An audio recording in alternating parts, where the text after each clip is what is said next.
This is practice problem number 2 from Lesson 1, Number Puzzles, and Unit 4, Linear Equations and Linear Systems. And this is a revised version of practice problem number 2.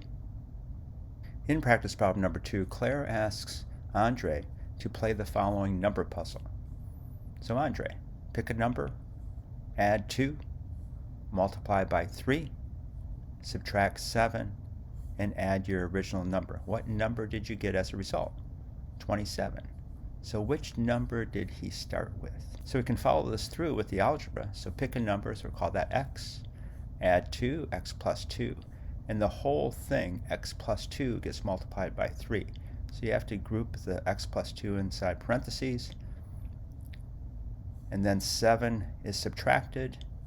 And then the original number is added back. And Andre got an answer of 27. So if you follow that algebra, it's 3x plus 6. So this 3 times x plus 2 is 3x plus 6. That's where that comes from.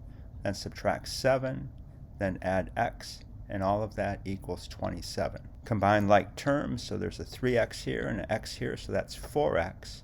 And then there's 6 minus 7. And 6 minus 7 is a negative 1. So we're going to add a negative 1 to this, and that's going to equal 27.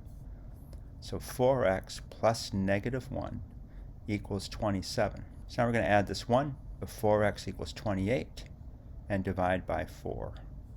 X equals 7. It's important to see where the inverses show up as you solve this equation. So this is the original equation. 3 times x plus 2 as a group minus 7 plus x equals 27. You collect like terms. There's 4x's. And 6 minus 7 is negative 1. And to get rid of that negative 1, you're going to add its additive inverse. So negative 1 plus 1 equals 0. So this negative 1 goes away, and 27 plus 1 equals 28. And so now you're left with 4x equals 28. You're going to multiply by the multiplicative inverse of 4, which is 1/4. 4 times 1/4 is 1, so this is 1x.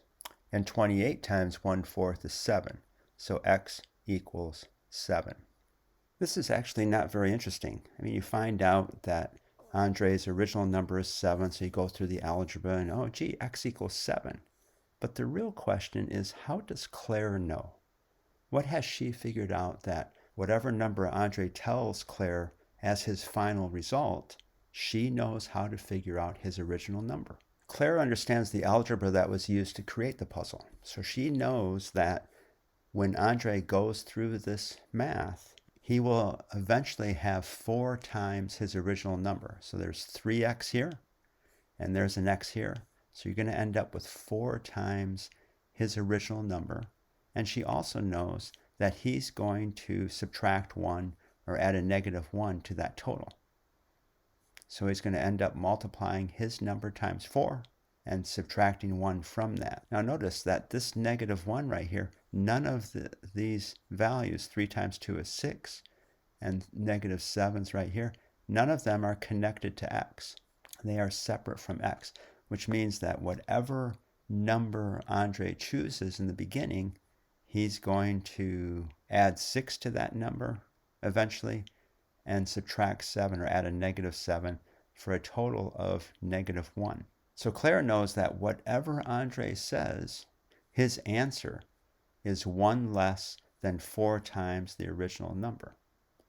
So it's 1 less, so this negative 1 right here, 1 less than 4 times his original number. So if Andre chooses 7, 4 times 7 is 28. If he chose 8, 4 times 8 is 32. And if he chose 9, 4 times 9 is 36. And so subtract 1 from the answer. So this 28 becomes 27, this 32 becomes 31, and this 36 becomes 35. So whatever he chooses to figure out what his original number was, you add 1, so 27 plus 1, and then divide by 4. 28 divided by 4 is 7. Add 1, 31 plus 1 is 32. 32 divided by 4 is 8. Add 1, 35 plus 1 is 36. 36 divided by 4, or 1/4 of 36, is 9. So once again, whatever answer Andre gives, that answer is 1 less then 4 times the original number. So you just add 1, divide by 4. Add 1, divide by 4. And you get that original number. Drawing an arrow diagram of this problem is a good thing to do. So this arrow diagram just follows the steps. So x plus 2, 3 times that. So this is 1 times, 2 times, 3 times. Add -7, so this is 3 times x plus 2 plus a -7, or subtract 7, and then add x, and you end up at 27. But this arrow diagram doesn't really reveal what Claire knows. I mean, there is the 4x, so there's 3x here, plus this x is 4x, and this is 3 times 2 is 6, minus 7 is a -1, so you can see the 4x plus a -1, or 4x minus 1, but it doesn't really show up that well. So I redrew the arrow diagram, and I emphasized the distributive property right here. So this is 3 times x plus 2, and x plus 2. So you end up with 3x plus 6. So here's the 3x's, and here's the 6. And then you're going to add one more x. So you end up out here at 4x plus 6. This number out here is 34. Then you add -7. So 6 plus -7, or subtract 7. 6 minus 7 is -1. So you end up at 27, which is 4x plus a -1.